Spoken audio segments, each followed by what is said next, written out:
কলেজের মাঠে ঘিওর কলেজ। এই কলেজের নাম কি? ঘিওর ডিএনএ কলেজ নাকি সরকারি কলেজ? বিশাল বড় মাঠ, পাশে হচ্ছে থানা,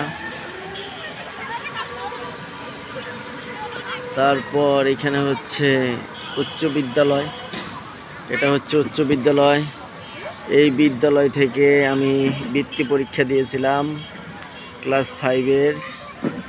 ঘিওর দুর্গা নারায়ণ পাইলট উচ্চ বিদ্যালয়। এখান থেকে বৃত্তি পরীক্ষা দেওয়া হয়েছিল আমার অনেক ছোটবেলায়।